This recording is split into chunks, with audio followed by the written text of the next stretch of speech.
Hermanos, que el Señor les bendiga.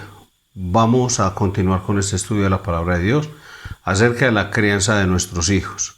Hoy hablaremos acerca de los frutos de un árbol con buena raíz. El esquema general que tenemos para presentar este tema incluye, por un lado, tres presuposiciones fundamentales sobre las cuales construimos el edificio que, por otro lado, consta de tres bloques.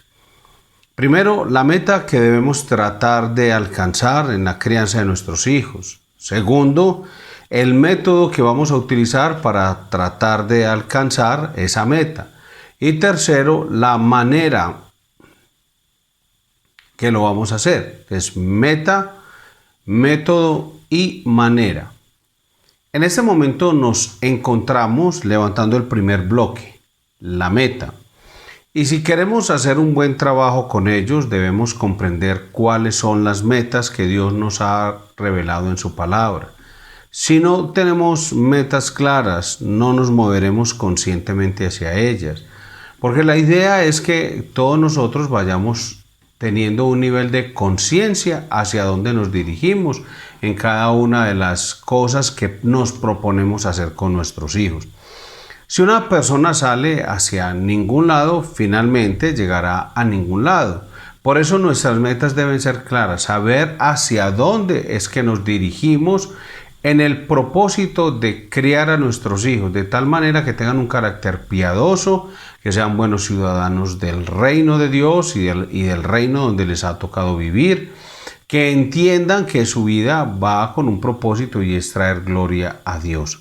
Así que nos importa saber hacia dónde nos dirigimos, porque si caminamos muy rápido y tenemos firmes nuestros pasos, pero no sabemos hacia dónde vamos, entonces no importa nada de eso, porque si no tenemos metas claras hacia las cuales nos dirigimos con respecto a la crianza de nuestros hijos, ¿qué es lo que queremos lograr para cada uno de nuestros hijos? En verdad eso no importaría. Por eso, al final de cuentas, vamos a llegar a ninguna parte si no tenemos una meta clara en la crianza de nuestros hijos. Así que por un lado debemos tener metas y no basta con tener metas. Esas metas deben ser bíblicas.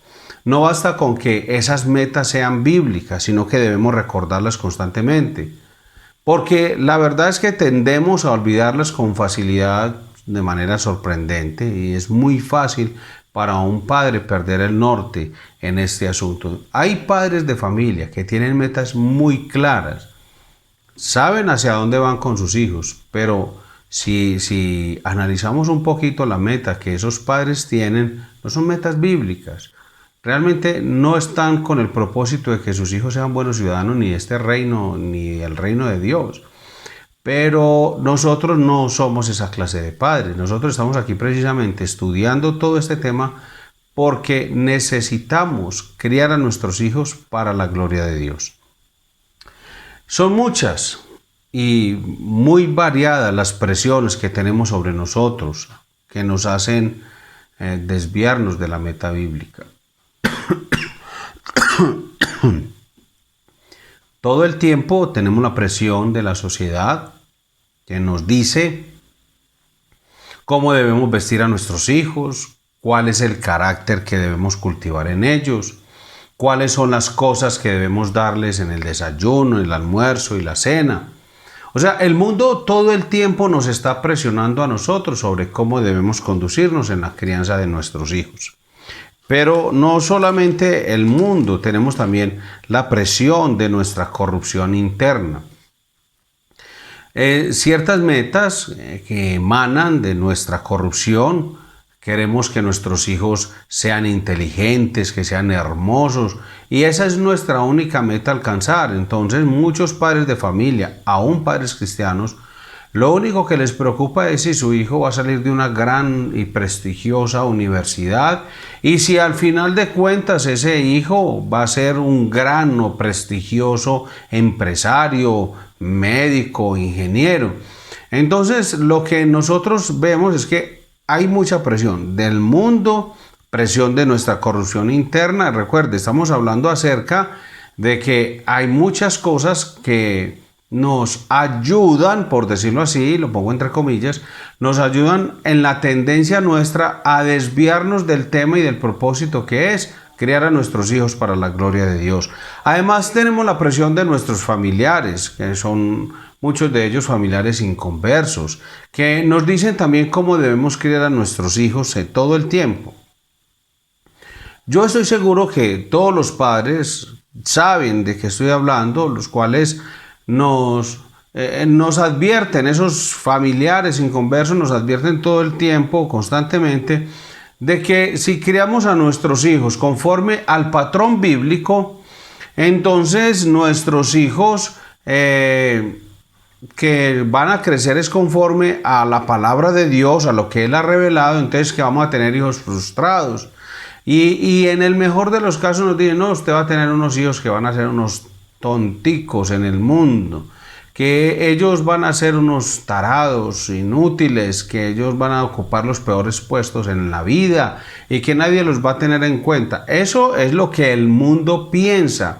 Y de hecho hay muchos hermanos que se sienten más contentos de saber que en la iglesia hay profesionales que el hecho de saber que en la iglesia están sus hermanos en la fe, por aquellos por los cuales murió el Señor Jesucristo. Ahora, es tanta la presión que nos empezamos a preguntar si en verdad será que ellos tienen razón, hombre, será que ellos están en lo cierto, porque es que tanto va el cántaro, ¿cómo es?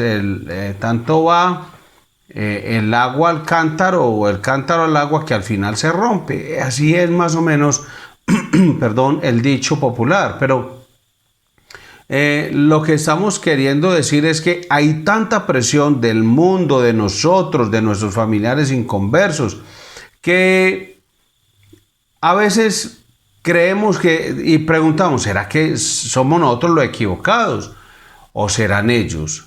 Porque es que tanto que nos están diciendo, ¿será de Dios esa voz, hombre? ¿Será? Ahora, nosotros cuando vamos en oración al Señor, nos humillamos a Dios, vamos a la palabra, pedimos el consejo y miramos el testimonio de hombres y de mujeres de Dios, entonces decimos, no, yo sé que tengo la razón, yo sé que tengo la razón. Dios, ¿cómo va a ser la palabra de Dios algo que va a hacer que mis hijos sean unas personas malas? No, mis hijos deben ser para este reino y para el reino de Dios de tal forma que traigan gloria. Entonces nosotros ahí vamos pensando en todos esos temas y decimos, listo, no, yo sé que tengo la razón, pero me molesta, y así decimos, no, me molesta es que mis hijos sean como bichos raros y que los vean así, y a veces cedemos por amor propio. Cuando hablo de amor propio es porque tenemos tan elevada nuestra autoestima que decimos, cedemos es más bien por cuidar la reputación, el que dirán, que nuestra familia. Siempre que nos reunimos, entonces nos preguntan, ¿y el niño qué? ¿En qué colegio está? ¿Y en qué universidad lo vas a meter vos? Entonces todo ese tipo de lenguaje que utiliza la gente, básicamente nos está expresionando que tomemos decisiones como a ellos les gustaría que fueran. Ahora, ¿qué nos enseña todo esto? Que si queremos mantenernos en el camino correcto, debemos recibir y resistir muchas presiones. Debemos recordarnos constantemente cuál es la meta hacia la que nos dirigimos. Por eso es muy importante tener metas claras. Por eso es muy importante que esas metas sean bíblicas. Por eso veo uno a tantos cristianitos, y pues no lo digo de forma peyorativa, no digo cristianitos, lo digo con cariño, hermanitos más bien, tantos hermanitos sufriendo y pensando, ay, ¿qué voy a decir? Ahí viene el tío Bertulfo. El tío Bertulfo es el rico de la familia, me va a preguntar por el niño y ¿qué le voy a decir? Entonces muchos cristianos cuando están con el tío Bertulfo, el rico de la familia, le sacan cualquier excusa, le dicen, no, él va a estudiar en el Fari Founds, que queda por allá por la loma, debajo de la bajada. Y ahí entonces cuando le dicen eso al tío Bertulfo, él queda tan contento y tranquilo que dice, bueno, entonces ya mismo hablé con un amigo mío del Fairy House y él ya me dice que le mande ya la foto del niño y el número de la cédula suya para que de una vez me inscriba ese muchacho para dentro de 5 años que va a entrar a estudiar en el Fairy House, para que usted tenga tranquilidad y tal cosa. Bueno, tío, yo le mando el mensajito con la foto del niño y la cédula. ¿Ahora qué vamos a hacer, mijo? Y le pregunta al esposo. ¿Qué vamos a hacer? Porque ya le dije al tío que va a estudiar en el Free Founds y él tiene un amigo muy famoso, prestigioso y reconocido. Creo que hasta ha sido un gobernador y alcalde y todas esas cosas. ¿Qué vamos a hacer? Mío, es que usted tuvo que haber dicho la verdad desde el principio. Y lo que sí debe es construir unos argumentos válidos, no mentirosos, argumentos válidos para explicarle a su tío por qué razón la mejor educación es aquella que tiene a Cristo en el centro, porque va a tener la mente del Señor Jesucristo. Así que la meta a la que nos dirigimos es muy importante, que esa meta es bíblica, que fue Dios quien nos trazó esa meta y que Él nos ha dicho cuál es la mejor manera de llegar allá. Ese es el mejor argumento. ¿Cómo así que tu muchacho lo vas a volver un evangélico? Y es que en tu mente está volverlo pastor. Pues ojalá mi hijo llegara a amar tanto la palabra y la iglesia del Señor, que lo que más anhelara sería servirle a Dios en su iglesia. Eso sería una cosa muy bella, hombre. Entonces, yo creo que es de aprender, hermanos, a ser lo que somos, cristianos, valientes, hermanos. A toda hora le tenemos tanto miedo al que dirán, al prestigio, a la reputación, al nombre y todo eso. Y que nosotros en nuestra meta, como no es bíblica y fuera de eso no es clara, entonces cualquiera viene, interviene y nos pone a dudar y a pensar que si será cierto que lo que nosotros creemos, si tendrán razón o no. En fin. En los temas anteriores de esta serie hemos visto que para lograr esa meta es indispensable que nos esforcemos por desarrollar en nuestros hijos un carácter piadoso, además de desarrollar en nuestros hijos, ayudarles a ellos a que crezcan intelectualmente. Eso es cierto, es que Dios no se opone a eso. Es que cuando la gente piensa, cuando una persona dice, no, es que la ciencia y la religión se mantienen peleando y entonces no tienen nada que ver. Yo diría que cuando discute alguien por religión y otra persona discute por ciencia, son dos tipos diferentes de ignorancia, porque eso no se puede separar, no se puede separar. De hecho, la teología siempre fue la base de todas las ciencias. Que el mundo se ha secularizado es otro tema, pero la teología es fundamental para estudiar cualquier tema de ciencia en el mundo entero. Ahora, ese carácter piadoso que solo puede ser construido sobre la base del temor a Dios, el respeto a la autoridad paterna y el cuidado de las malas compañías, eso es fundamental. Ahora, esas son las tres raíces principales de un buen árbol. Pero ¿cuáles son entonces los frutos que produce el árbol que tiene esas buenas raíces? Ese es el tema de hoy. Vamos al Señor en oración. Vamos a darle gracias a Él. Padre Celestial, muchas gracias por este tiempo que nos regalas. Gracias por tu paciencia y tu bondad. En verdad necesitamos tanto aprender de tu palabra, tener conocimiento y sabiduría. Señor, porque es que estamos en un mundo que cada vez nos presiona más. Además, mi propia corrupción me está presionando todo el tiempo, Señor, a tener unas metas que no son bíblicas. Y fuera de eso, tengo unos familiares inconversos que creen que la mejor vida que pueden tener mis hijos sea al margen de tus caminos, de tu palabra y el conocimiento tuyo. Dios, necesitamos tu ayuda y que tu Espíritu Santo nos reprenda ahora y nos corrija amorosamente, Señor. Necesitamos ser enseñados e instruidos para que esta palabra tuya dé fruto, porque necesitamos también, oh Dios, ver el fruto de esas raíces buenas. Eso solamente lo podemos aprender es por tu palabra y por tu Espíritu Santo. Aquí no tiene nada que ver lo que yo diga, como lo diga, Señor. Eso es el trabajo tuyo, es tu obra, Señor, porque es en el corazón del hombre y yo allá no puedo llegar, ni llegar a ningún hombre jamás. Nosotros podemos llegar hasta la mente, Dios, y en la forma en que nos has puesto y permitido enseñar esta palabra, pero tu Espíritu Santo tomará estas palabras, si son tuyas, y hará que cada uno dé fruto para la gloria tuya, que en verdad no solo los hijos, sino los padres también seamos piadosos, temerosos de Dios, que dejemos de estar tan preocupados por el qué dirán, por las otras personas, por los familiares, por quedar bien con todo el mundo y quedar mal contigo, Señor. Pensamos tantas veces es qué dirá la gente y cuidamos la mente, cuidamos el corazón de todo el mundo y somos muy cuidadosos de lo que el otro vaya a sentir y no pensamos ni un minuto, Señor, ni un instante, ni un segundo siquiera. ¿Qué dices tú, Señor? Por eso que estas enseñanzas nos enseñen y nos instruyan, pero también que nos reprendan, Dios, y nos redarguyan. Necesitamos que toda la basura que hemos acumulado por años sobre la crianza de los hijos, Señor, que sea arrancada. Dios, que tu palabra pase como un arado sobre nuestro corazón y en verdad empecemos a aprender lo que necesitamos saber. En el nombre de Jesucristo, gracias. Amén. Bueno, hermano, vamos a hablar acerca de los frutos que producen esas tres raíces. ¿Cuáles tres raíces? Pues el temor a Dios, el respeto por la autoridad paterna y además el hecho de que nosotros no solamente nos sometamos a la autoridad paterna, el temor de Dios, sino que de eso nos dé un aprendizaje muy serio y fuerte y firme acerca de las malas compañías. Así de sencillo. Muy bien. Entonces, la primera es la gracia del dominio propio. El primero que vamos a tratar es la gracia del dominio propio. Pero, ¿por qué razón comenzar por el dominio propio, por esa área y no por otra? ¿Cierto? Eso es una pregunta válida y merece respuesta. Es porque si nosotros no podemos desarrollar dominio propio, no vamos a desarrollar tampoco ninguna de las otras áreas o características que conforman un carácter piadoso. No vamos a poder. Es como la puerta, hermano. Es que podemos decir que el dominio propio es como la entrada para todas las otras características que nosotros deseamos ver en nuestros hijos. Hablamos de honestidad, la pureza, la diligencia, entre otras. O sea, si queremos ver eso otro, necesitamos cultivar en ellos dominio propio. Y en ellos y nosotros, recuerde, al comienzo de la enseñanza, de toda esta serie de enseñanzas dijimos, no es solo trabajar sobre el carácter de nuestros hijos, es la pregunta obligada. ¿Y cómo estamos trabajando en el carácter en nosotros mismos? Respondamos entonces a la pregunta, ¿qué es el dominio propio? Ahí mismo algunos de nosotros dirán, la templanza, porque hay gente que no lo deja uno ni terminar la frase y ya están respondiendo.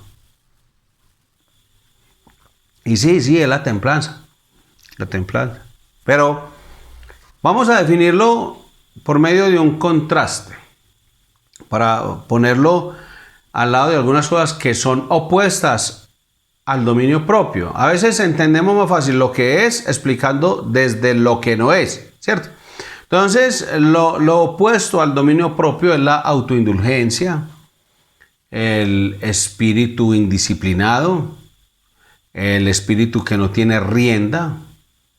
En otras palabras, las personas que no tienen dominio propio son impulsivas, hablan por impulso, actúan por impulso. Estas personas, por supuesto, piensan que de ellos mismos, piensan de sí mismas, que no tienen... ellos no dicen, no, yo no tengo dominio propio. No, así no piensan. No piensan que no tienen dominio propio, sino que son francas o son introvertidas, pero la realidad es que... no poseen dominio propio. O sea, ellos pueden pensar de sí mismos lo que quieran, ¿cierto? Porque normalmente le dicen, no, lo que pasa es que yo soy muy franco o soy muy introvertido.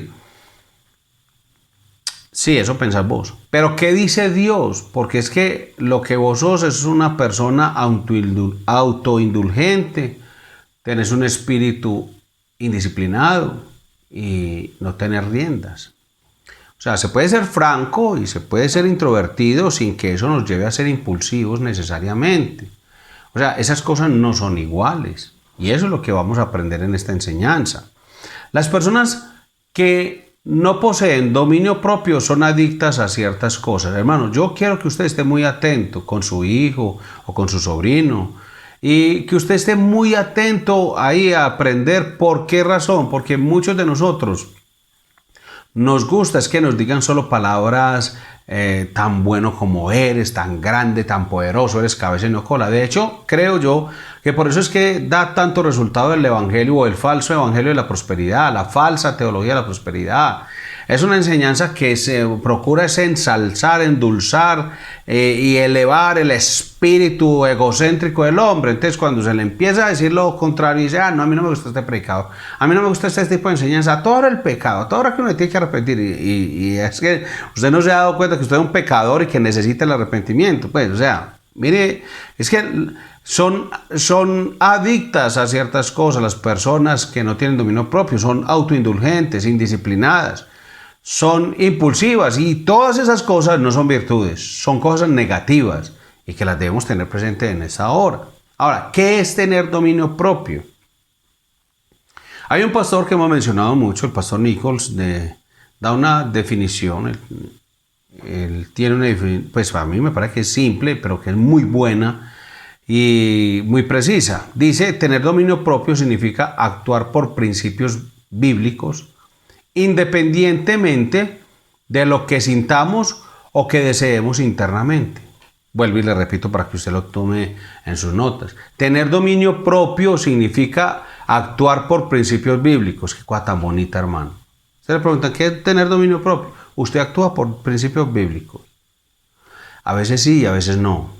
¿Cuándo sí, cuándo no?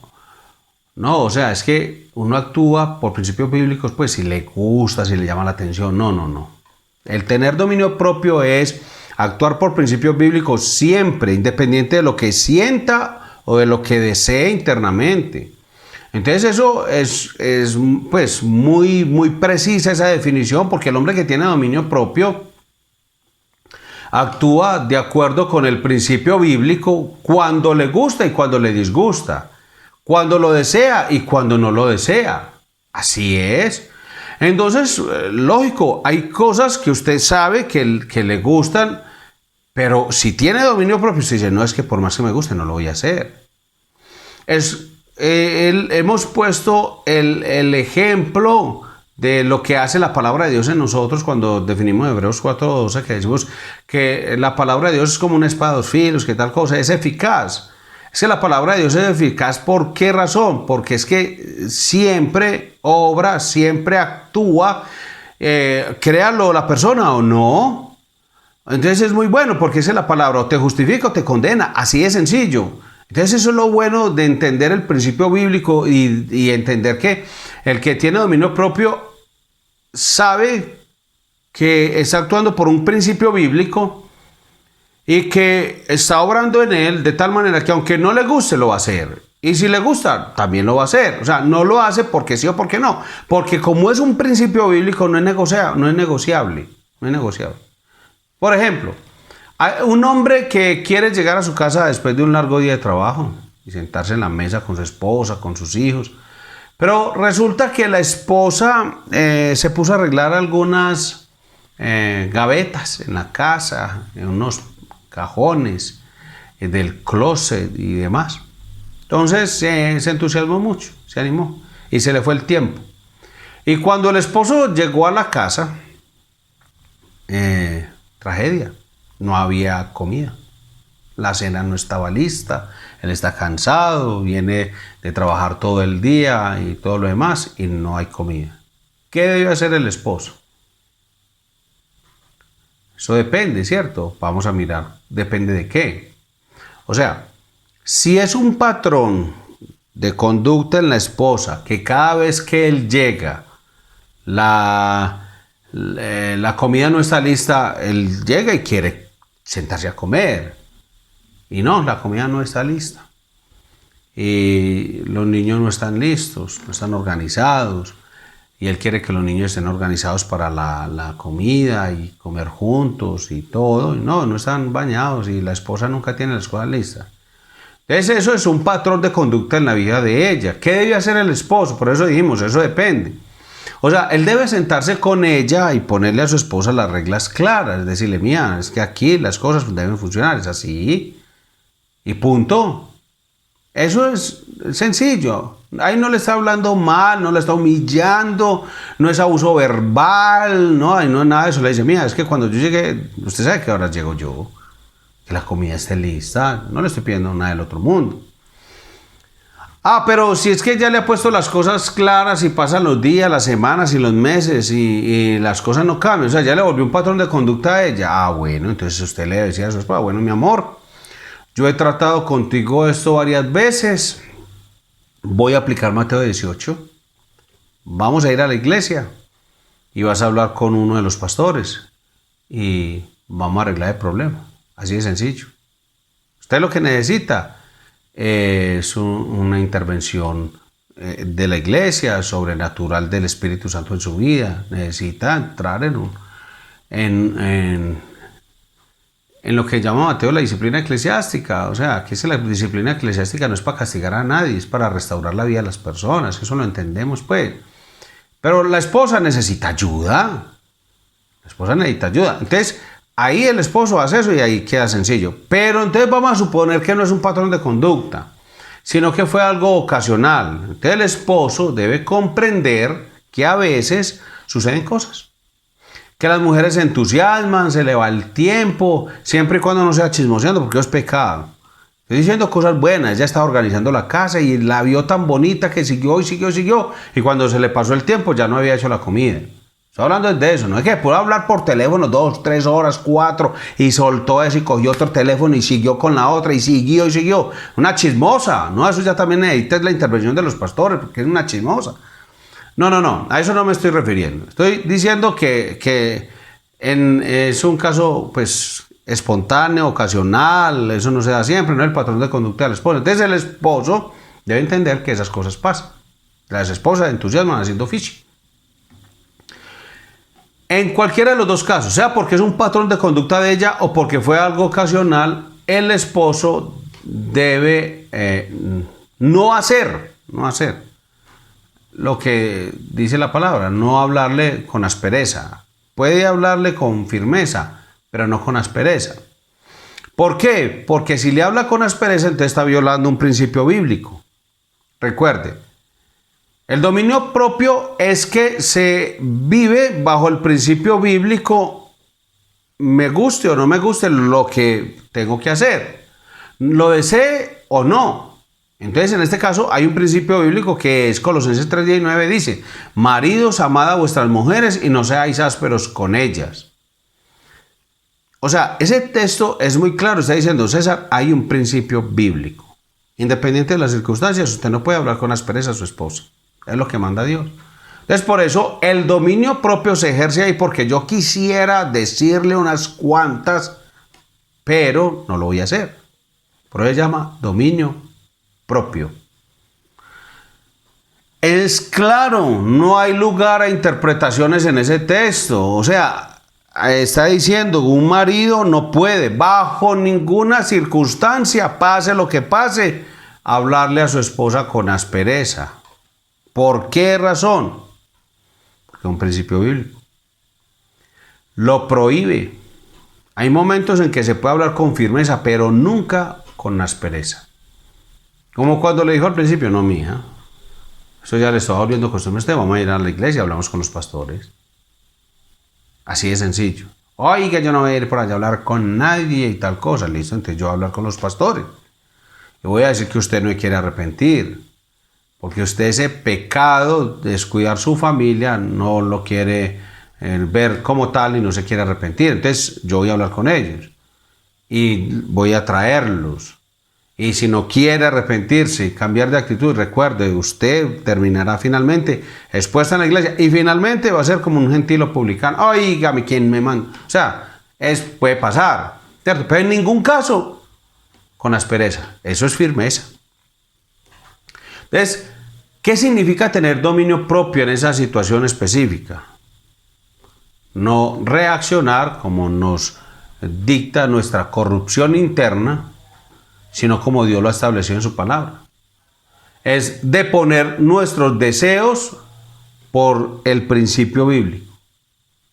Entonces lo que estamos diciendo aquí es que la Escritura da una importancia vital a esa característica de la vida piadosa.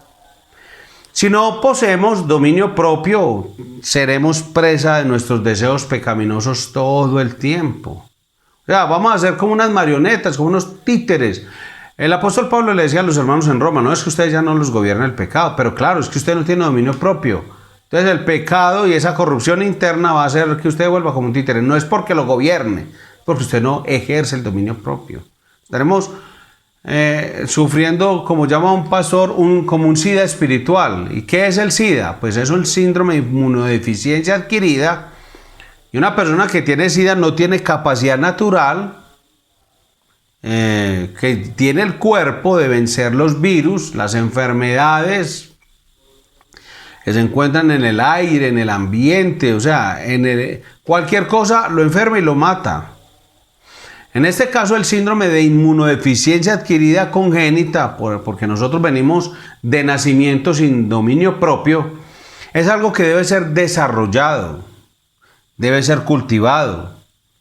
Pero si tenemos sida espiritual, no podremos defendernos de los constantes ataques del pecado y las presiones que nuestra propia corrupción interna, las presiones de afuera, la de los familiares inconversos, no vamos a tener cómo defendernos porque todo el tiempo nos están atacando. Lo que vamos a hacer en esta serie de enseñanzas es algo muy simple. Vamos a dividir el estudio básicamente en dos cosas. Y en el primer lugar, con la ayuda del Espíritu Santo, que es el que nos convence de la importancia que tiene el dominio propio. Y en los siguientes temas o los siguientes sermones o enseñanzas vamos a ver a las áreas que más batalla le dan en el dominio propio y en las que más debemos cultivarlo. Porque es que habrá personas que dirán, no, pero es que yo en eso, pues es que es muy normal, o sea, yo en eso no tengo que luchar, o sea, esa no es una lucha mía, entonces por eso vamos a hacer la diferencia. Bien, vamos a Hechos capítulo 24, versículos 24 al 25, con el apóstol Pablo presentando el evangelio ante Félix y su esposa Drusila. Dice: algunos días después, viniendo Félix con Drusila su mujer, que era judía, llamó a Pablo y le oyó acerca de la fe en Jesucristo. Pero al disertar Pablo acerca de la justicia, del dominio propio y del juicio venidero, Félix se espantó y dijo: ahora vete, pero cuando tenga oportunidad te llamaré. O sea, este texto se vuelve muy interesante porque el apóstol Pablo, en vez de tratar con Félix acerca del tema de su liberación, en vez de venir donde él como el gobernador a quejarse por las injusticias que estaban cometiendo contra él, no, el apóstol Pablo aprovecha esa oportunidad para predicarle, tanto a él como a su esposa. Él les predica el evangelio de Jesucristo y uno dice, pero ¿y por qué, hombre? Porque Pablo, en lugar de ir, pues a eso no era que estaba ahí, que hablara, vea, ayúdeme, tal cosa, mover sus influencias, ¿no? Él les habló de Jesucristo, a él y a la esposa. ¿Y por qué? Hombre, porque es que ahí es donde estamos hablando. ¿De qué tema estamos hablando? Dominio propio. O sea, para el apóstol Pablo la salvación de Félix y de su esposa era más importante que su liberación. Él entendía que estaba delante de unas almas que son inmortales. Él sabía, Pablo, podríamos parafrasearlo ahí, yo me voy de aquí, ellos mueren y ahí mismo van a pasar la eternidad en el infierno. Por eso, antes que mi liberación en esta tierra, ellos necesitan la liberación de la condenación que viene para ellos en el futuro. Entonces él comienza a predicarle sobre la fe. Y en la presentación del mensaje, el apóstol Pablo lo primero que trata es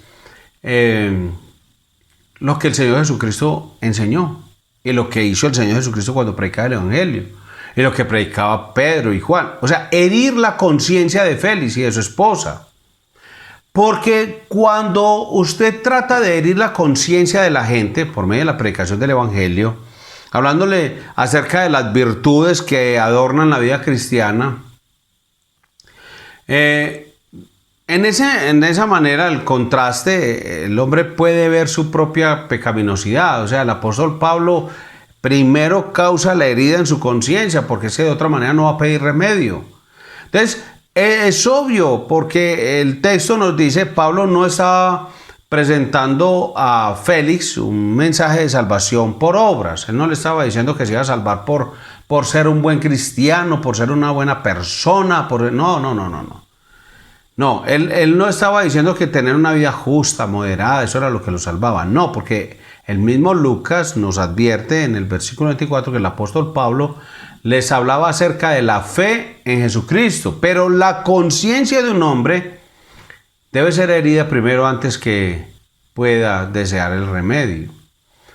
Como hemos dicho muchas veces, la predicación evangelística de Pablo no comenzaba diciendo Dios tiene un plan maravilloso para ti y te ama. No, porque ese es un evangelio defectuoso. El apóstol Pablo empezaba hiriendo la conciencia de Félix y de su esposa haciéndoles entender que su pecaminosidad era evidente a partir de, y entonces ya estaban listos para darles el remedio. Lo que Pablo está haciendo aquí es presentar un contraste entre la vida de fe y la vida de incredulidad. Entonces, la vida de fe es descrita a través de dos palabras claves que están ahí en el texto: una vida de justicia y una vida de dominio propio. Entonces, los hijos de Dios han de caracterizarse por esas dos virtudes.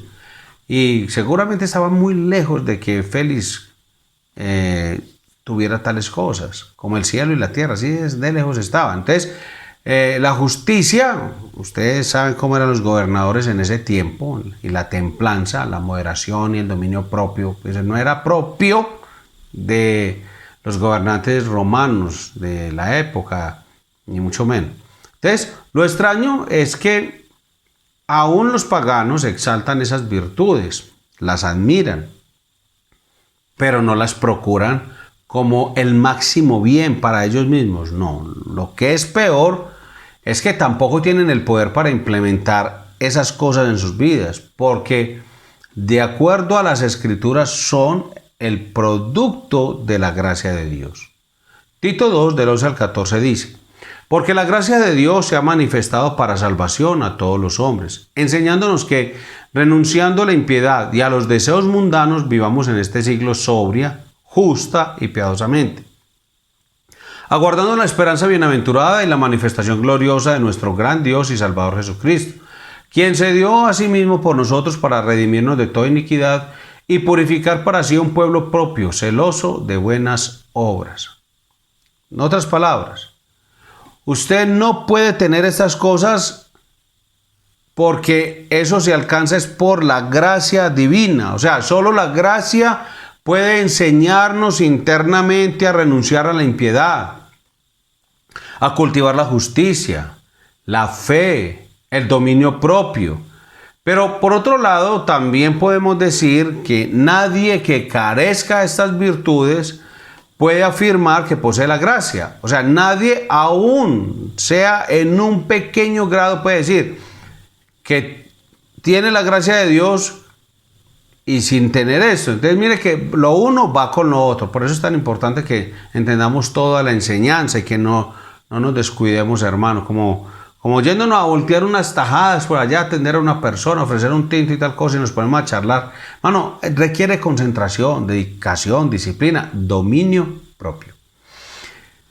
El apóstol Pablo dice: la gracia de Dios se ha manifestado para salvación a todos los hombres, y a todos les enseña que deben renunciar a la impiedad y a los deseos mundanos para vivir en este siglo una vida sobria, moderada, templada, conducida por principios bíblicos, no por deseos, no por sentimientos, no por gustos, sobria, justa y piadosamente. Él está diciendo que el crecimiento en la gracia y la santificación no es otra cosa que el predominio de los principios bíblicos sobre nuestros sentimientos y sobre nuestros deseos.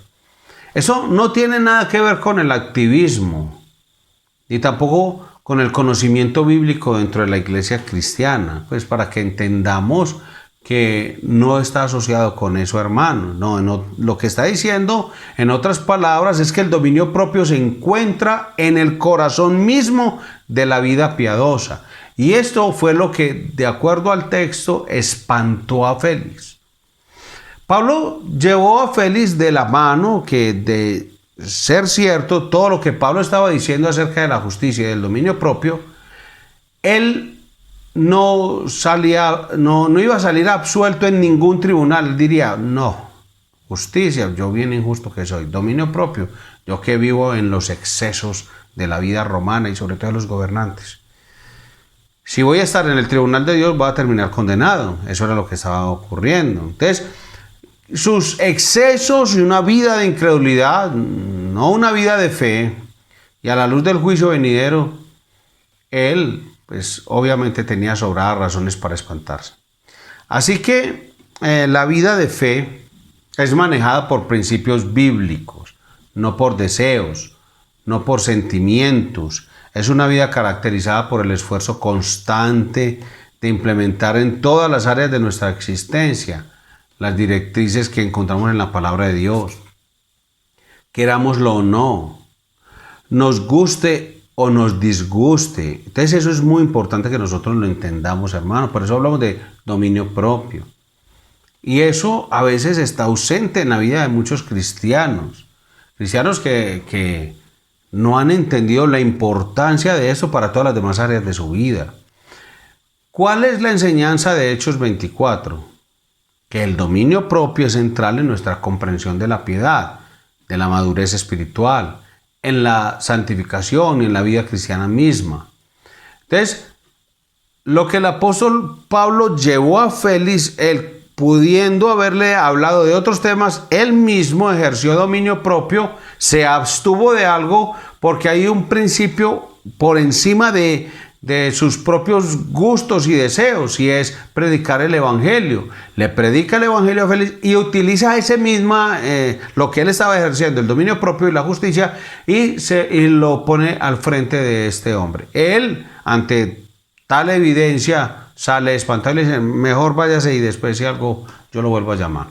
Ahora, vamos a ver otro texto en el Antiguo Testamento, Proverbios 25, 27, Proverbios capítulo 25, versículos 27 y 28. Comer mucha miel no es bueno, ni el buscar la propia gloria es gloria. Como ciudad derribada y sin muro es el hombre cuyo espíritu no tiene rienda. Esta figura que usa el autor de Proverbios era muy ilustrativa para los santos que vivían en esa época en el Antiguo Testamento, porque las murallas en esa época ocupaban un lugar estratégico en la defensa de las grandes ciudades.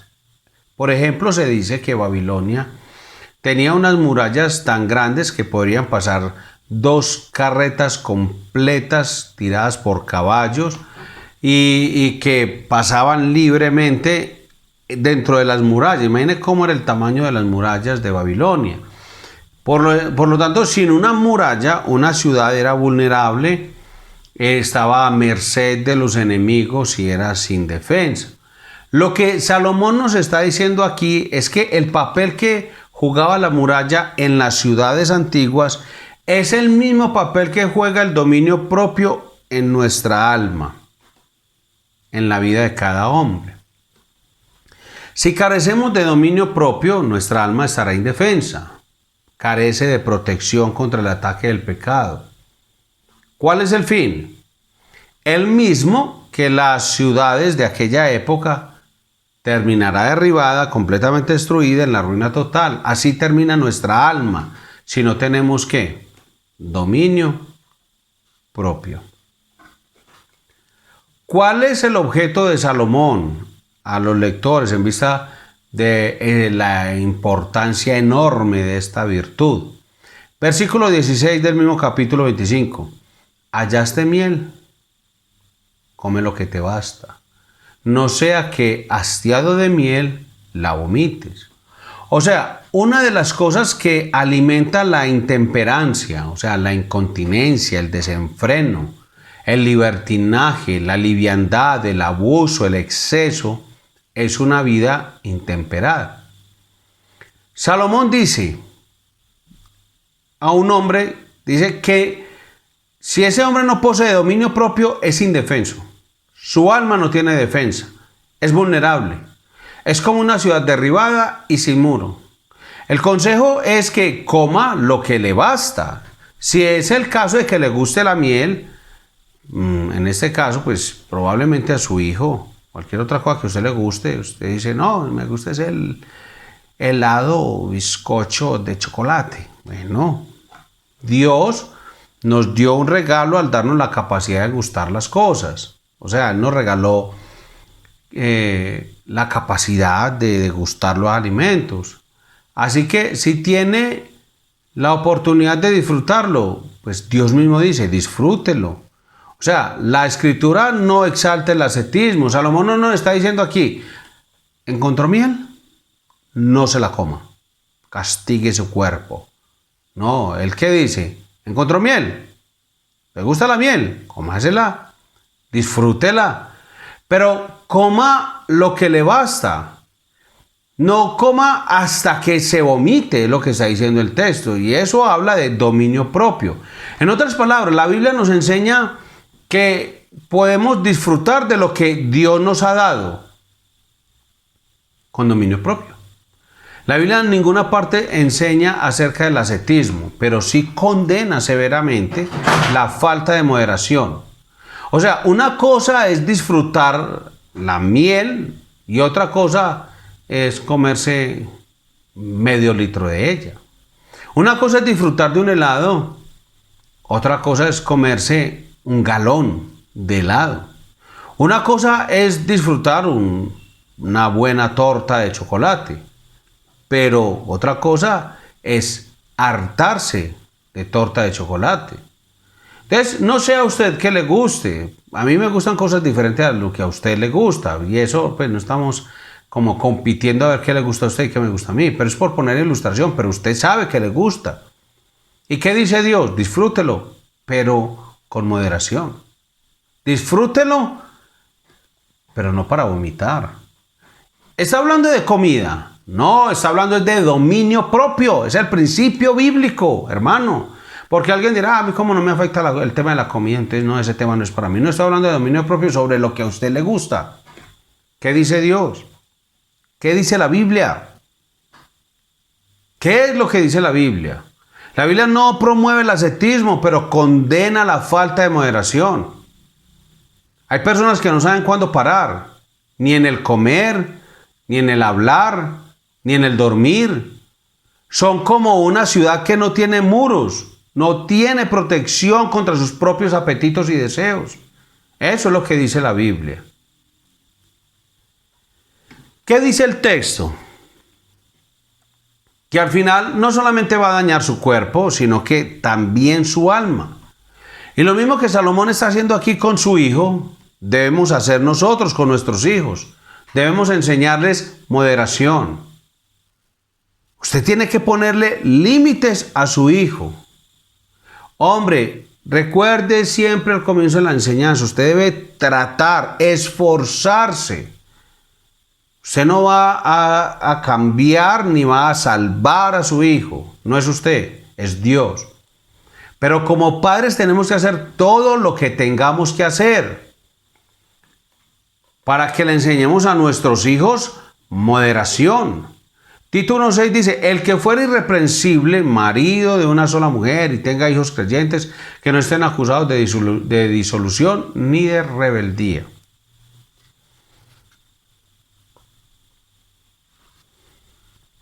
Yo veo lamentablemente muchos padres de familia que no le ponen freno a sus hijos en sus gustos, dejan que ellos vomiten play, vomiten juegos, vomiten gustos. En el caso de Tito 1:6, el texto es sumamente interesante porque es el único versículo en la Escritura donde nosotros encontramos una directriz de Dios acerca de cómo deben ser los hijos de los pastores. Pero para cuidar la conciencia de los hermanos que están escuchando esto, debo recordar que lo que Dios pide a los pastores en cuanto a su carácter, se lo está pidiendo a todos los hombres creyentes. Se supone que esta es la imagen en cuanto al carácter de lo que debe ser un hombre fiel ahora. Porque dice que para los pastores, porque se supone que un pastor debe ser un hombre fiel, así que lo que Dios dice en este texto a los pastores se lo está diciendo a todos los hombres creyentes, que sean fieles. También hay que hacer una aclaración en cuanto a lo que el apóstol Pablo dice, que tengan hijos creyentes. La palabra que aparece ahí, que se traduce como fieles, es muy importante que hagamos esta aclaración. ¿Y por qué? Bueno, porque en realidad muchos de los pastores podemos tener hijos inconversos. Y usted dirá, bueno, sí, pero su hijo tiene 1 año, 2 años. Sí, pero el hijo del pastor tal, que tenga 1 año, es un inconverso, hasta 6 años de edad, 7, 10 o 15. ¿Hasta cuándo se supone que un hijo de un pastor debe ser inconverso y llegar a ser creyente? Vea, nosotros no podemos obligar a nuestros hijos a ser cristianos, pero lo que el texto está diciendo aquí es que tenga hijos fieles. ¿Fieles a qué? El texto lo explica. A la instrucción paterna. Y el texto lo enseña, que no sean acusados de disolución y rebeldía. No está diciendo que los hijos no sean inconversos, porque es que ahí hay una mala interpretación en el texto. O sea, hay esas dos palabras claves, disolución y rebeldía. La palabra rebeldía significa desobediente, irrespetuoso a la autoridad paterna. Se supone que un pastor debe ser un padre efectivo, que haya enseñado a sus hijos a obedecer a su autoridad, y sean creyentes o no, los hijos de los pastores no pueden ser creyentes sin causa. Eso es lo que el texto está diciendo. Pero por otro lado, el texto dice también que ellos no deben ser acusados de disolución, y esa palabra significa literalmente incontrolable sin dominio propio. Esa palabra disolución aparece en 1 de Pedro 4, del 3 al 4. Dice: baste ya el tiempo pasado para haber hecho lo que agrada a los gentiles, andando en lascivias, concupiscencias, embriagueces, orgías, disipación y abominables idolatrías. A esto les parece cosa extraña que vosotros no corráis con ellos en el mismo desenfreno de disolución y os ultrajan. La palabra que aparece aquí traducida desenfreno es la que aparece en Tito como disolución. O sea, se supone que los padres responsables desarrollen control en la vida de sus hijos. ¿Qué queremos decir con esto? Que no hacemos nada con exponer a nuestros hijos a las enseñanzas de la piedad si no nos estamos ocupando en forjar en ellos el control de los apetitos y deseos. Dios espera que un padre fiel controle a sus hijos. Eso no es responsabilidad, recuerde, ni de los abuelos, ni de los tíos, ni de la niñera. Es responsabilidad de los padres. Entonces, aquí llegamos a un detalle que no podemos pasar por alto. Y es que el hecho de que el dominio propio es una gracia, no es natural. Es una virtud que solo el Espíritu Santo puede desarrollar en el corazón de un ser humano. Gálatas 5, 22 y 23 dice: mas el fruto del Espíritu es amor, gozo, paz, paciencia, benignidad, bondad, fe, mansedumbre, dominio propio, templanza. O sea, eso es el resultado de la obra del Espíritu Santo, no es algo natural. El hombre desde que nace sin dominio propio. O sea, por eso mencionamos ahora en la enseñanza que es como el SIDA espiritual congénito. Nacemos sin la capacidad de control. Por eso es necesario la intervención de los padres para enseñarle y ayudarle a los hijos a que tengan control, dominio propio. Autarquía, dominio propio, fruto del Espíritu Santo. Eso no surge de nuestra naturaleza, es una virtud del Espíritu Santo. Eso, todo hijo de Adán no tiene dominio propio, hay que enseñárselo. No heredamos dominio propio. Por más piadosos que sean los padres de familia, no se nace con dominio propio. Hay que enseñárselo a los niños, a los hijos. El niño puede pedir y pedir y pedir y pedir, y hay papás que dan y dan y dan y dan. Entonces a veces los padres dicen: no, es que ¿qué va? Ayúdeme usted, tío Bertulfo, ayúdeme usted. No le dé. No, es que vea, bueno, yo le colaboro no dándole. Es que la responsabilidad es suya. O sea, el que tiene que decir: niño, no come más. Entonces si el niño le hace una pataleta, un berrinche y dice: no, entonces voy a dejar de respirar hasta que me dé. Mijo, hágale a ver, cuando se desmaye, yo le echo una cobijita ahí y listo. Y después, cuando despierte de la cobijita, no una pela. Y ya. Hombre, es entender que la responsabilidad es nuestra, no en los tíos, de los abuelos, de la niñera. No, eso no es responsabilidad de ninguno de ellos. Es responsabilidad de los padres.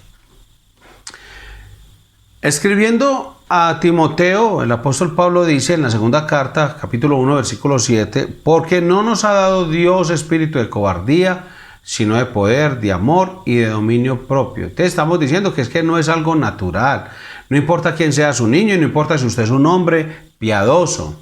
Su hijo no nació con el don, la virtud del dominio propio. Eso es imposible. No es natural. El dominio propio no es natural. Es una obra del Espíritu Santo. Es una obra del Espíritu Santo. No es natural al ser humano. Entonces nosotros, por naturaleza, ¿qué somos? Sí, pues sí somos egoístas, egocéntricos. Por naturaleza, analice a cualquier niño. Usted no tiene que ir muy lejos. No tiene que ir a buscar el niño de otro. Es más, deje de chismosear de los niños de los demás. Hable del hijo suyo. Y mírelo y vea que es egoísta. Es egocéntrico. Quiere obtener todo lo que desea sin restricción. Quiere que se lo den ya. Entonces, por eso los padres sabios no le dicen a los hijos cosas que no le van a poder cumplir. Le dicen, no, en diciembre le voy a regalar un Max Steel. Entonces el niño empieza a pedirlo desde noviembre, desde octubre, y empieza a hacer cosas, manipulaciones, berrinches, pataleos.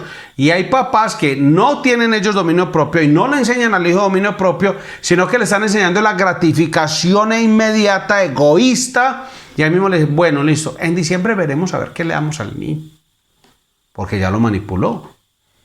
El hijo es pecador, recuerde. Es usted el adulto el que tiene que enseñarle al hijo dominio propio, a controlar esos deseos pecaminosos, hermano, que desea sin restricción y sin demora. Déselo ya. No le da, entonces voy a hacer tal cosa hasta que me lo den. Y hay papás que ceden a eso y es pecado. Es pecado, porque si usted tiene que pensar, es un principio bíblico. Recuerda que estamos hablando de eso. Eso es dominio propio, pero lo explicamos. Que nosotros y nuestros hijos somos así. Cuando deseamos algo y nos dicen que no, ¿qué pasa? Nos amargamos contra la persona que nos dijo no. Nos amargamos contra él.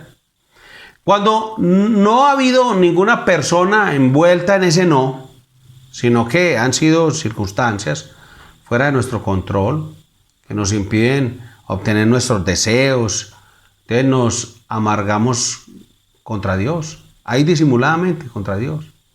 Por ejemplo, el papá le dice, no, espere mi hijo, que vea, quiero brincar en el brinquito calcetín.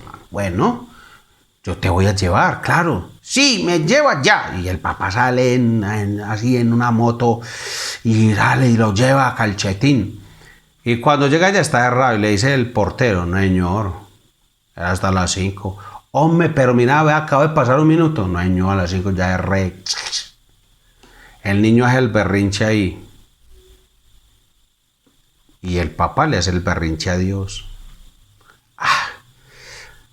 Es que donde no hubiera ese taco, es que donde ese carro no hubiera parado ahí, es que donde hubiéramos llegado, todo eso si hubieras, es a Dios, porque usted controla el tiempo, usted controla las circunstancias, usted no las controla. Entonces usted veladamente le está quedando contra Dios y le está enseñando a su hijo que cuando no hay un alguien contra el que amárguese contra Dios. Cuando no podemos echarle la culpa a nadie, entonces nos amargamos contra Dios. Y si nos preguntaran, ve, ¿contra quién estamos amargados? ¿Sabe contra quién? Contra Dios. Porque Él es soberano y Él controla nuestras circunstancias. Pero si usted no le enseña a su hijo desde pequeñito el control, el dominio propio, cuando él crezca, él va a ser para mí o para el pastor Fabio muy difícil enseñarle acerca del dominio propio, porque los papás no le enseñaron. Oigan, nos dejan con un chicharrón y nos dicen a nosotros, no, lo que pasa es que yo no entiendo, a mí no me gusta esta iglesia, yo me voy para la iglesia donde el pastor Filaldo, porque es que allá sí le dejan a uno ser lo que sea. Claro, es verdad, pero no quieren Biblia, no quieren enseñanza, no quieren doctrina, no quieren teología, no quieren dominio propio. ¿Quién no le enseñó? El papá. ¿Quién le dio todo a pedir de boca al niño? El papá. y no le enseñó a controlarse. No nos gusta que nos pongan frenos, es que así somos también nosotros. No nos gusta que nos pongan frenos. No importa si ese freno viene de los padres, si ese freno viene de las esposas, si el freno viene de los esposos, no importa si ese freno viene de Dios directamente, no nos gusta que nadie nos ponga freno. Sea a través de la circunstancia o a través de la autoridad que sea, no nos gusta. Nosotros queremos lo que queremos y lo queremos ya. Entonces por eso pasa hoy en día el tema del chanchullo y la corrupción. Entonces la persona va con su motico al centro de diagnóstico para eso de gases y todas las cosas. Entonces va allá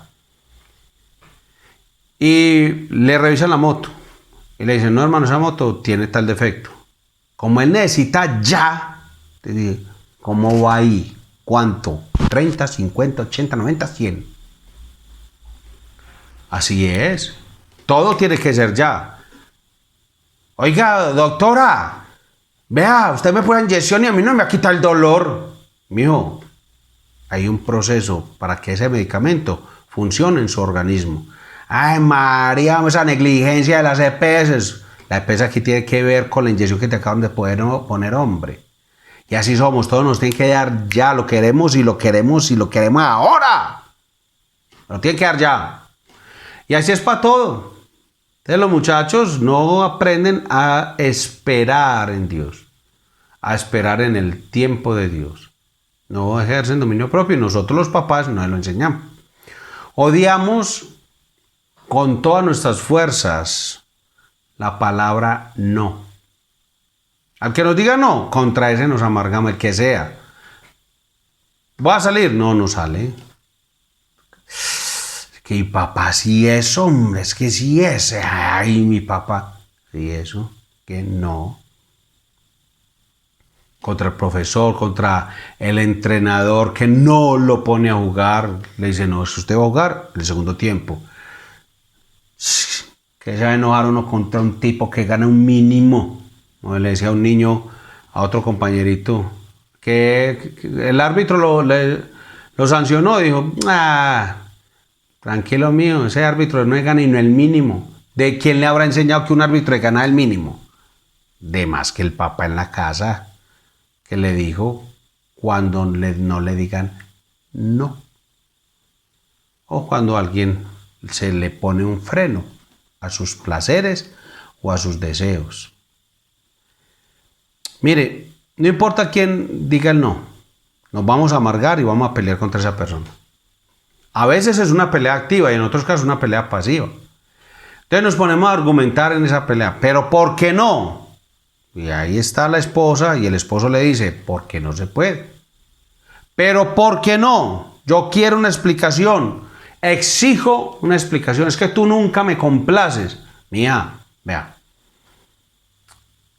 Los servicios de esta casa valen tanto. El arriendo vale tanto. Estamos pagando el colegio del hijo que vale tanto, el de la hija vale tanto, el transporte vale tanto, el mercado vale tanto, hay que reservar para el tema de salud y tal cosa y tal. Por eso no. Es que usted, razón tenía mi mamá. ¿Qué razón tenía tu mamá? Que yo debía haberme casado con Bertulfo, porque ese sí, Bertulfo. Bueno, por eso. No. Usted está luchando porque le dijeron que no se ha cumplido su deseo.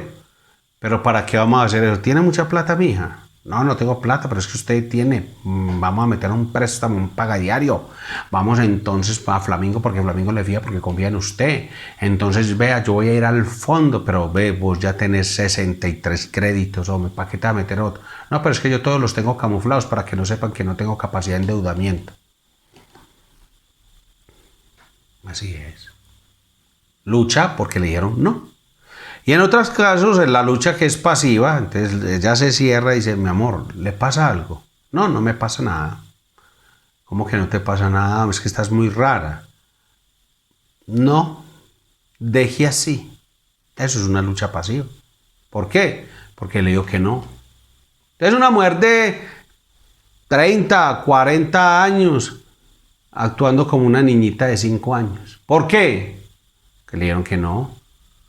Porque nunca se le puso freno a sus deseos pecaminosos. Nunca se le dijo no.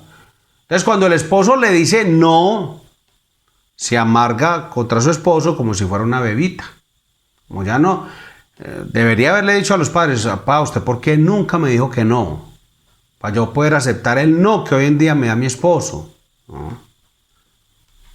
Eso es muy vergonzoso, ver a una mujer casada actuando como una bebé, que se amarga y pelea, activa o pasivamente porque alguien le dijo no. Padres que van a pelear con los profesores, no, eso es una cosa, porque no les dice que sí a todo, se les pone freno, entonces, ay, hay amargura. Entonces odiamos la palabra no, porque es un freno a nuestros deseos. Entonces, el dominio propio no es natural, solo el Espíritu Santo puede obrar en el corazón nuestro y obrar en el corazón de nuestros hijos, porque es una gracia indispensable para la piedad. Lo necesitan crecer en dominio propio. Pero yo, aunque sé que es una obra del Espíritu Santo, yo tengo que ser parte, como el medio, un instrumento de gracia para la vida del hijo mío. Para enseñarle, diciéndole, no. Lo que nosotros los padres podemos hacer es desarrollar en ellos ese aspecto de paterno, amoroso, de irle enseñando, mi hijo, no, es que usted no puede tener todo lo que quiera y no lo puede tener a la hora que quiera. Si hasta ahora están cerrados todos los centros comerciales, no puede ir, la tienda está cerrada, no, es que usted ya comió helado, no le puedo dar más. Usted ya se comió un dulce, no le voy a dar más. Solo otros 33 y ya, otros 33. Y el papá, sí, no. Como padres podemos desarrollar en ellos respeto, confianza por el control paterno. Eso es todo lo que podemos hacer, pero el control paterno no es dominio propio. El control paterno no es dominio propio. Es una obra del Espíritu Santo. El dominio propio es propio. Es decir, yo como padre tengo dominio propio y lo ejerzo al ponerle freno a mi hijo, al ejercer control paterno. Yo estoy ejerciendo para mí dominio propio. Es mi dominio propio, por eso es propio. El hijo, Dios, es el único que puede poner en el dominio propio, pero yo soy el que ejerzo el control paterno. Entonces, aquí estamos hablando de desarrollar el dominio propio de uno mismo. Y yo a mi hijo le puedo ayudar. Y él a la vez puede ejercerlo para él mismo. Bien. Entonces, el dominio propio, ¿qué hace? Nos protege. Recuerda el texto que leímos antes, como una muralla. Proverbios 25-28. Como ciudad derribada y sin muro es el hombre cuyo espíritu no tiene rienda. Que más claro no canta un gallo.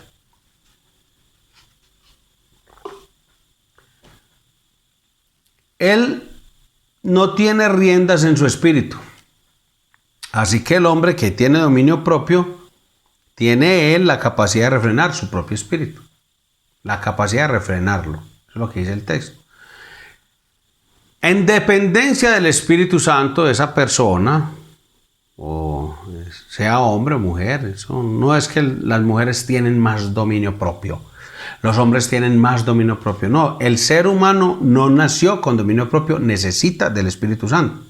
Y necesita ejercer y aprender el dominio propio que es propio.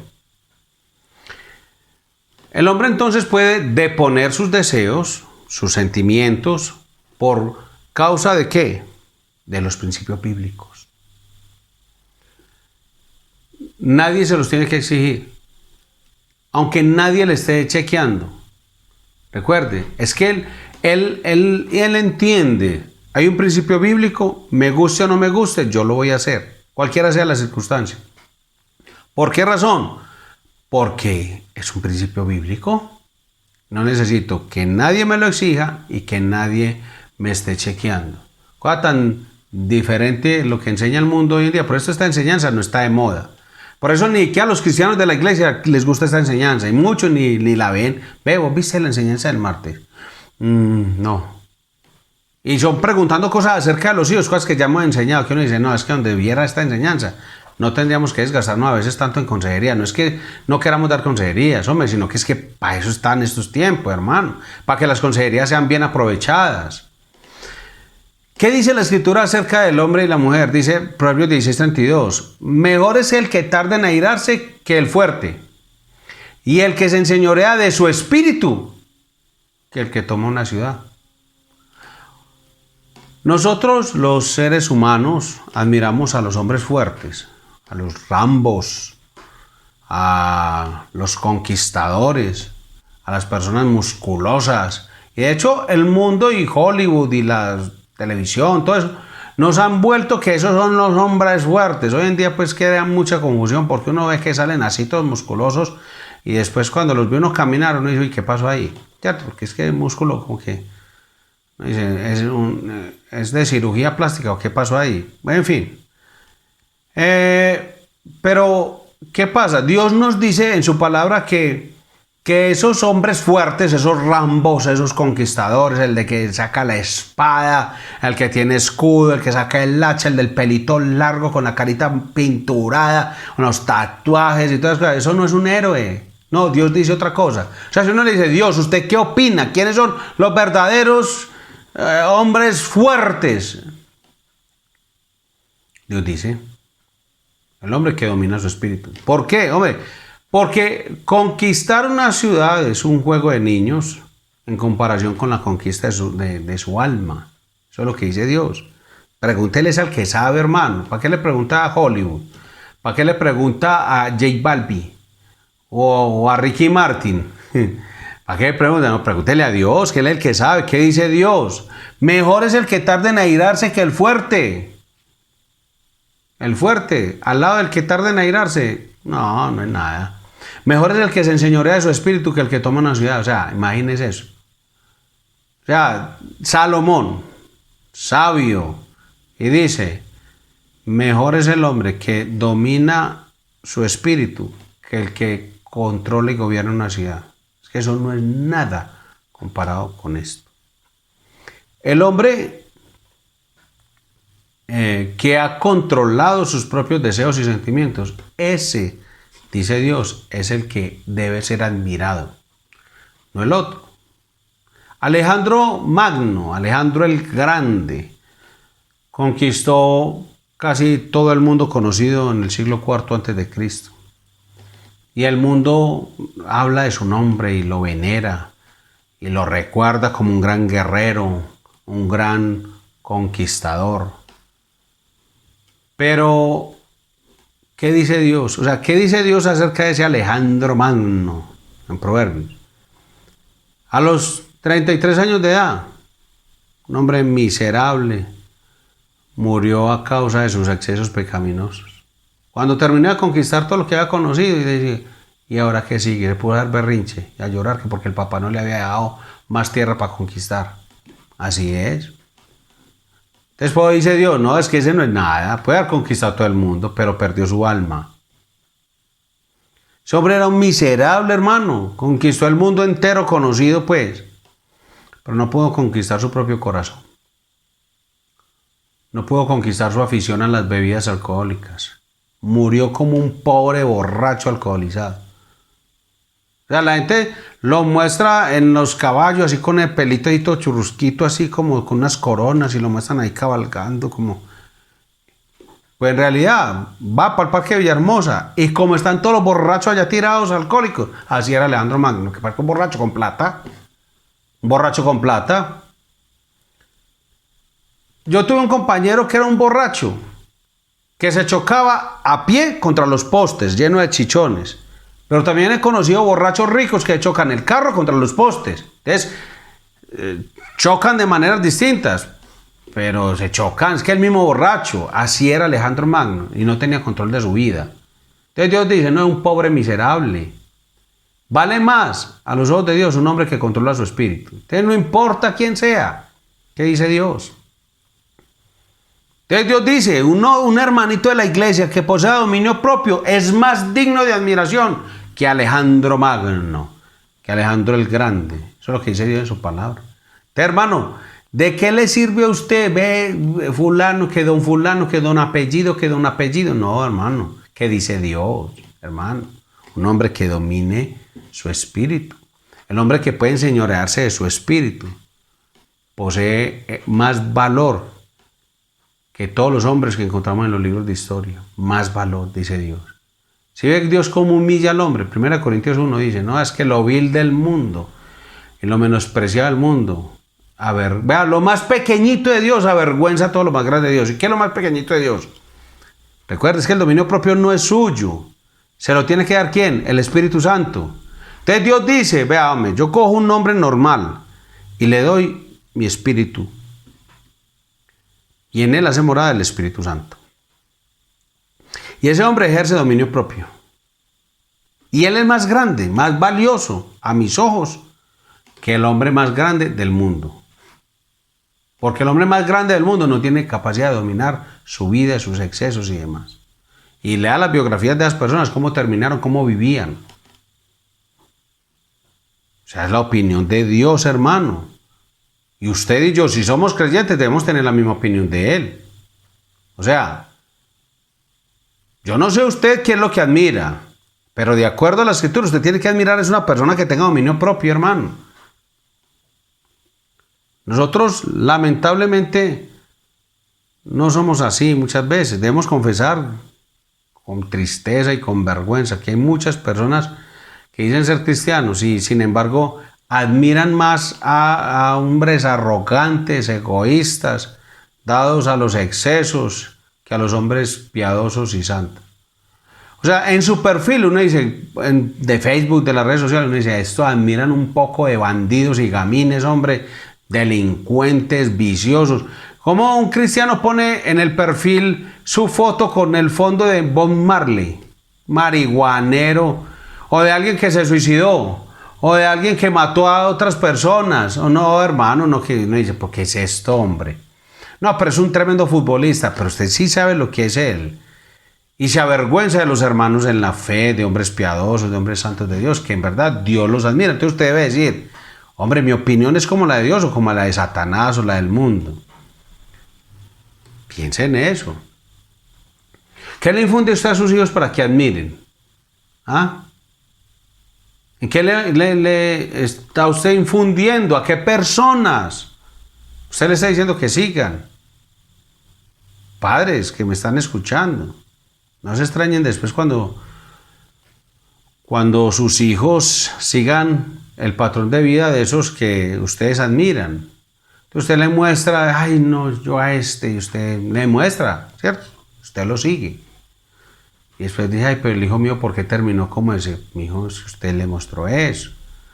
Usted le modeló eso. O sea, ellos quieren sobresalir a los ojos suyos. Entonces, sus héroes, que son esos hombres de éxito que han logrado sus metas descuidando sus familias, descuidando sus almas. Entonces, cuando sus hijos sean así, no se extrañe. Cuando ellos estén corriendo detrás de esos valores también. Ah, no, es que lo que importa es esto, lo que importa es esto. ¿Para qué es la vida cristiana? ¿Para qué tal cosa? Dice, ay, oren por el hijo mío. No, es tal cosa. Vamos a orar por él, por su conversión, claro que sí. Para que Dios le conceda fe para arrepentimiento. Pero pobre muchacho, porque le va a tocar luchar mucho contra todo lo que usted le enseñó. Porque usted le dijo que el estilo de vida que había que seguir era el del chinito chinchan chinchón. Ese que vende libros, que da discursos y todo, te lo muestran a él como un hombre supremamente exitoso. Y uno dice, ese es el modelo de vida, ese es el tipo de valores que quieres que su hijo siga. No, es que yo no quiero que mi hijo se vuelva pastor, no quiero que mi hijo se vuelva así como un fanático religioso. ¿Listo? Usted no quiere que su hijo sea como lo que Dios valora. Ah, bueno. Entonces después no se extrañe cuando su hijo vaya detrás de todo eso. Oíste, ¿y el hijo tuyo en qué terminó? En eso. Así es, hombre. Es que nosotros debemos ser como padres, pedirle a Dios que nos dé sabiduría. El que tenga falta de sabiduría, pídale a Dios. Santiago capítulo 1, versículo 5. Eso lo que sus hijos, sus héroes, van a terminar siendo los héroes de sus hijos. Eso no es lo que ustedes admiran. Los hombres que han llegado a algo en esta vida, los grandes, que han sacrificado familias, sus almas para ser famosos, para tener dinero. Eso no es lo que ustedes admiran. Que admiremos lo que Dios admira. Porque hombres famosos, youtubers, influencers, ¿y qué son ellos? Debemos tener la opinión de Dios. Alguien puede estar diciendo en esta noche, pero pastor, ¿de qué vale nuestro trabajo en ese sentido? Entonces, si usted acaba de decirnos que solo el Espíritu Santo es el que puede hacer esa obra en el corazón de nuestros hijos, entonces ¿para qué nos esforzamos? Recuerde lo que dijimos antes. No somos ni behavioristas ni fatalistas. El behaviorista cree que haciendo lo correcto va a obtener el resultado correcto sin la ayuda de Dios, y no somos eso. Entonces, porque es que hay gente que cree que si yo hago esto, más esto, más esto, entonces el resultado siempre va a ser esto. No en las cosas espirituales, no en las cosas de relación con Dios. Y el fatalista cree que si Dios ya determinó que eso, entonces eso va a ser, así yo haga o no haga. No, tampoco. No somos ni fatalistas ni somos así, porque es que Dios obra a través de medios. Y el medio principal por el que Él va a usar para desarrollar el dominio propio en nuestros hijos es el control paterno. Es el freno que usted pone cuando dice no. Entonces no debemos sentarnos a esperar tranquilos que Dios haga esa obra en nuestros hijos, que son impulsivos, son desenfrenados y que no podrán decir que no a sus deseos pecaminosos y nosotros nos quedamos sentados. No. Vamos a actuar, vamos a orar y a orar. Entonces, al principio van a ser cosas sencillas cuando el niño sea pequeño. Entonces, con el comer hay que decirle, no hijo, ya es suficiente. Ya comiste una cosa de estas, ya es suficiente. Con el hablar, ya, hijo, ya no preguntes más. Has preguntado 5 veces lo mismo y ya se te dijo la respuesta. Además, están hablando los mayores. Están hablando los mayores. Esta conversación es de los adultos. Eso le pone freno al niño, hombre. Antes se va como a hacer berrinche para allá a un rincón, que porque no lo dejaron hablar. Listo, déjelo allá en el rincón. Y después recuerde que ya enseñamos cómo hablar la disciplina con él. Le dice, hijo, lo que hiciste es correcto. ¿Qué hiciste? Metí la cucharada y me enojé cuando no me dejaron hablar. ¿Y eso qué es? Es malo. Entonces, ¿qué debo hacer? Me debes disciplinar. Bueno, te voy a disciplinar. Y luego vas y le pides perdón a tu mamá porque te enojaste con ella y conmigo. Entonces tienes que pedir perdón a Dios y a nosotros por lo que hiciste. ¿Ya? Sencillo. No es que cuando ya el niño hizo venga pues mi amor, venga pues hable. ¿Qué es lo que va a decir el niño? Es que está avispado. Ay, él es una avispa. ¿Cuál avispa? Un grosero, impertinente y que debe tener dominio propio. Póngale freno. Dígale que no. Con el dormir. Es sencillo. Se acuesta ya, le apaga el foco. Pero es que no tengo sueño. No, es que ya es hora de dormir. Con estar tranquilo en el culto. Esta parte, yo creo que aquí sí me van a crucificar, pero es algo que también debemos hablar. Mire, nosotros ya en la iglesia cristiana Villahermosa ya lo hemos dicho antes, lo hemos enseñado, lo hemos compartido, hemos entregado volantes, los sugieres lo han hecho, algunos de ellos se han ganado problemas con los padres de familia. Pero algunos cuando decimos esto se quedan mirándonos como si fuéramos unos trogloditas, pitecántropos y todas esas cosas. ¿Cómo un niño de 4 años puede sentarse en el culto, pastor? Ustedes sí están muy desubicados. La ciencia moderna, ¿cuál ciencia? ¿Cuál ciencia? La psicología moderna. Por eso le pregunté, ¿cuál ciencia? El que lo entendió, lo entendió. Niña de 4 años puede sentarse en el culto. Sí, puede sentarse en el culto. Es que, hermano, no solamente se está exponiendo la palabra de Dios, él está aprendiendo dominio propio. Así que, aunque no entienda nada de lo que se está predicando, se está formando en él la capacidad de sentarse tranquilo en una silla. No, papá, es que, a ver, no a pintar, no es traerle al niño de 4 años un libro para que pinte mientras el pastor predica. No, estamos en la alabanza, que cante. Estamos de pie, que ponga de pie. Que nos vamos a sentar, nos sentamos, está en la ofrenda. O sea, que él esté en cada momento del culto en lo que a él le corresponde. Que ya subieron a la escuelita bíblica, ya subió. Y cuando esté allá, que tenga dominio propio y se siente. Y entonces el niño que allá no responde y que no tiene dominio propio, entonces lo bajamos y se lo entregamos al papá, pero durante el culto, él lo tuvieron que bajar de la escuelita bíblica y se lo dejaron al papá y entonces que el papá diga, no, listo, ya queda aquí y sentado. Y no pintando, poniendo cuidado, así me entienda. Porque sí o si no, si usted lo pone a hacer otra cosa, le está enseñando irrespeto a la palabra de Dios. No es a estar mirando los abanicos de la mamá que se ventila, porque ya le agarró la pausia, y ni al amiguito que está sentado en el otro lado, no, es tranquilo en el culto, es dominio propio. Entonces el niño dice, pero es que yo quiero ir al baño. Porque los niños son pecadores, como usted y como yo. Entonces ellos van a buscar la excusa, entonces ellos dicen, pero es que quiero ir al baño.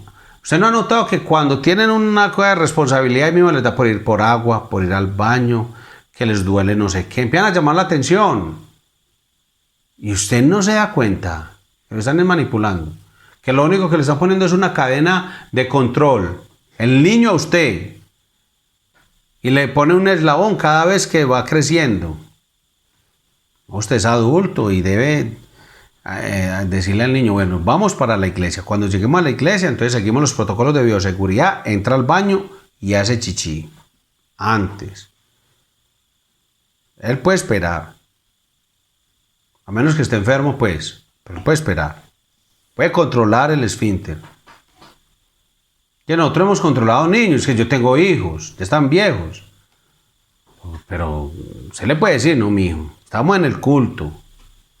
Entonces, si no pudo, no hizo chichi antes, tal cosa, lo acompaña y ya, pero no es que volvió por una caminaderita. No, hermano, no. Usted tiene que enseñarle, y si el niño entonces le duerme en la reunión de la noche, póngalo a dormir entonces por la tarde. Ahora, eso no es de crueldad. Es lo que tenemos que hacer con nuestros hijos, respeto por la palabra de Dios, respeto por el culto, hermano. Respeto a la palabra y además le estamos enseñando dominio propio. Cuando ellos estén jugando, mire, usted haga este análisis sencillo. Cuando él esté jugando, algunos no juegan, sino que mantienen en el celular. Pero entonces, en cualquiera de las situaciones, analícelo. Él está jugando, entretenido. Se pasan 4 horas sin ir al baño y sin dormirse. Es porque no puede aguantar una hora y media en el culto. Ya que es una hora, hombre, una hora. Por el tema de bioseguridad y tal cosa. Dominio propio, hermano, es que es algo espiritual. Es el freno, hermano, que usted como padre debe poner. ¿Él se va a amargar contra usted? Sí, es verdad, ya lo dijimos. Si no controlamos a nuestros hijos ahora, en esas cosas sencillas, en el comer, en el hablar, en el dormir, ¿cómo cree que se va a controlar en la adolescencia con el impulso sexual? ¿Cómo va a controlar el deseo de poseer cosas, de sentir emociones? ¿Cómo? Entonces después nos preguntan nosotros como padres, pero ¿cómo es que nuestros hijos cayeron en esos excesos? Sí. Ahora, recuerde, no somos fatalistas, ni somos behavioristas. No es que si yo hago esto y esto, no es que ya garantizado que el niño no va a caer en exceso. No diga eso. No, es que ya Dios determinó que eso va a ser. No, no es así. Pero es que la tarea usted y yo tenemos que hacerla. Es nuestra responsabilidad, hermano. ¿Cómo es que volvieron drogadictos, hombre? ¿Cómo es que volvieron alcohólicos? ¿Cómo es que, si es que ellos no vieron ese ejemplo en la casa? Es cierto. Los papás no le dieron ese ejemplo en el sentido de alcoholismo, drogadicción.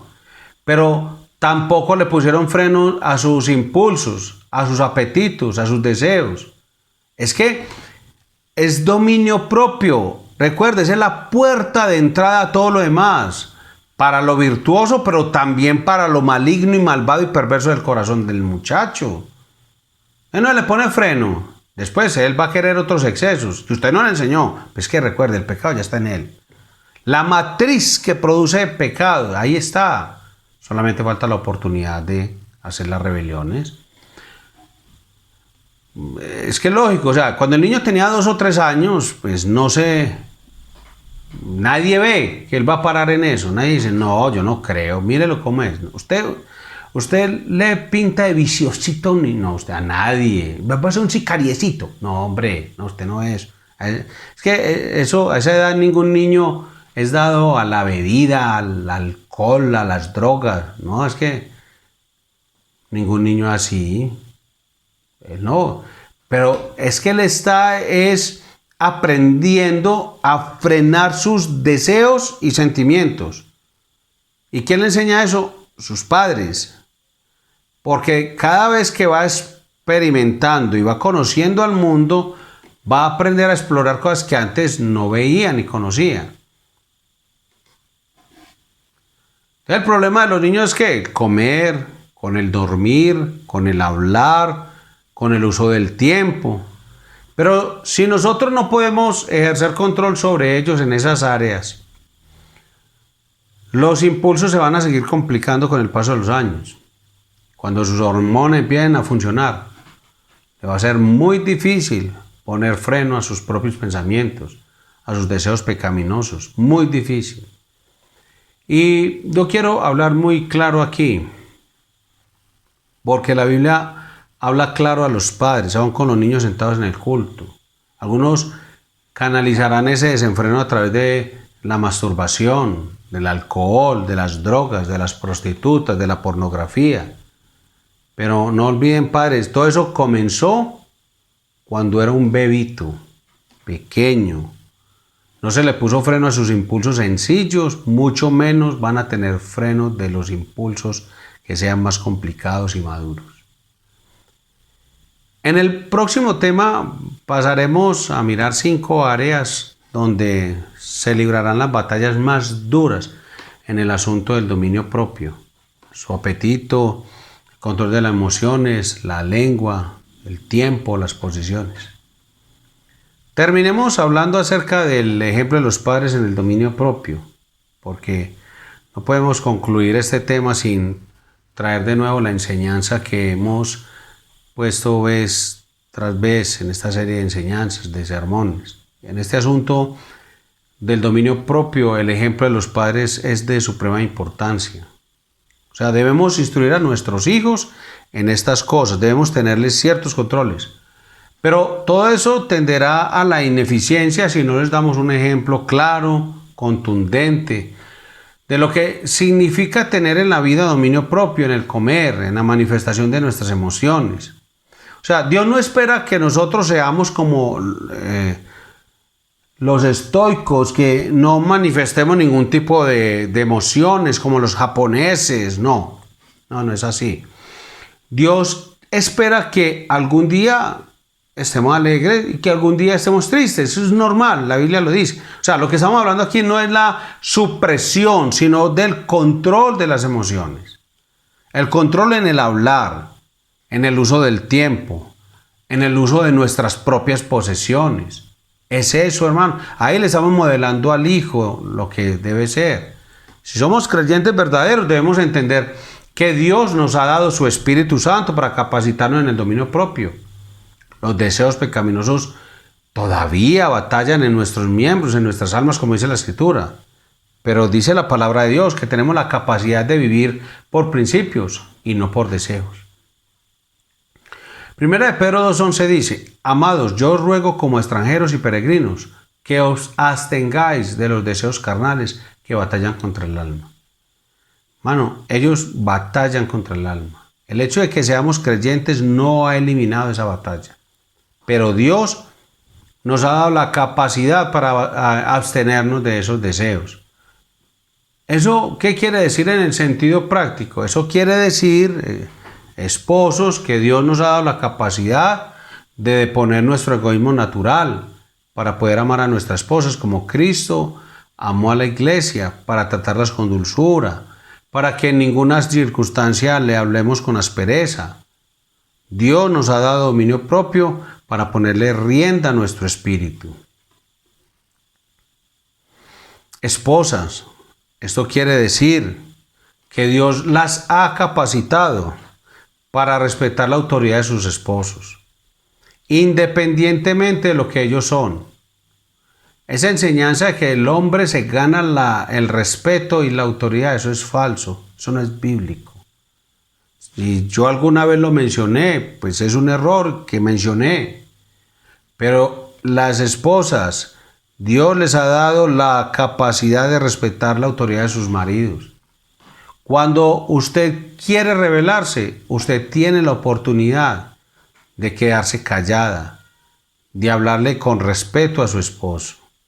De eso es lo que estamos hablando. O sea, que Dios nos ha dado la capacidad de controlar nuestro comer, nuestro hablar, de poseer cosas, de comprar cosas innecesarias que alimentan solo nuestra vanidad. Hombre, ya usted tiene algo que es bonito, que Dios le dio. ¿Para qué hacer otra cosa diferente? Comprar y adquirir y hacerse cosas que es solamente para alimentar su egoísmo y su orgullo. Dios nos ha capacitado para controlar el impulso perverso que tenemos de poseer lo mejor. Eso es lo que estamos diciendo. Para eso es para lo que Dios nos ha capacitado. Y a menos que vivamos delante de nuestros hijos con una brida en nuestros deseos, nuestra enseñanza piadosa va a tender a la ineficacia. O sea, eso no va a funcionar. Estamos enseñando a nuestros hijos que controlen el comer, pero las esposas y las madres no están controlando el comprar. Estamos enseñando a controlar a nuestros hijos su hablar, pero nosotros no estamos controlando nuestra lengua delante de ellos. Entonces, ¿qué ejemplo le estamos dando a nuestros hijos si no tenemos control? Todo lo que queremos, buscamos la forma de tenerlo. Y ahora, si usted piensa que sus hijos no se están dando cuenta de eso, padre o madre, sus hijos no son bobitos. Ellos ven la forma en que usted reacciona cuando le dicen que no. Entonces, usted quiere que ellos reaccionen bien cuando les dicen que no. Eso es lo justo. Si usted no reacciona bien, ¿cómo espera que sus hijos sí reaccionen bien? Recuerda, estamos hablando del ejemplo. Dios nos ha capacitado para poner un freno a nuestros excesos, del tipo que sean. Y lo que estamos diciendo aquí es que si los padres no viven de ese modo delante de sus hijos, están fomentando en ellos una vida de placeres manejada por deseos y no por principios bíblicos. Estamos criando niños impulsivos, autoindulgentes, que en el día de mañana no van a poder refrenar sus propios impulsos pecaminosos. Es necesario entonces que instruyamos a nuestros hijos. Es necesario que oremos fervientemente a Dios por ellos. Es necesario que pongamos límites a sus deseos. Pero si nuestro ejemplo no está ahí, esas cosas van a ser ineficaces. ¿Qué podemos decir a todo esto? Que Dios nos ayude a fortalecer cada día más y más la rienda de nuestra propia alma, por nuestro propio bien y por el bien de nuestros hijos. Porque vivimos delante de ellos cada día. Ellos nos ven en la forma en que reaccionamos en cuanto al dominio propio. Y de ahí están tomando su mejor ejemplo. Amado Padre Celestial, gracias por lo que nos enseñas y por la forma en que corrige nuestra vida. Queremos una iglesia que te adore, te respete y te honre y que tome en serio toda tu palabra, pues nosotros los que enseñamos y los padres de familia, los que tenemos niños a cargo, todos los que somos maestros o profesores, tenemos que empezar por trabajar en nuestro propio temor hacia tu palabra, trabajar en nuestras propias formas de manejar el carácter, de ejercer dominio propio, para que seamos un verdadero ejemplo a los demás. Y así les ayudemos a que esta palabra no tienda a la ineficacia, sino que dé un impacto en sus vidas. Ayúdanos a todos a hacer lo que quieres que hagamos. Metas claras para la gloria tuya, en el nombre de Jesús. Amén. Hermanos, que el Señor les bendiga y les guarde. Que tengan una feliz noche.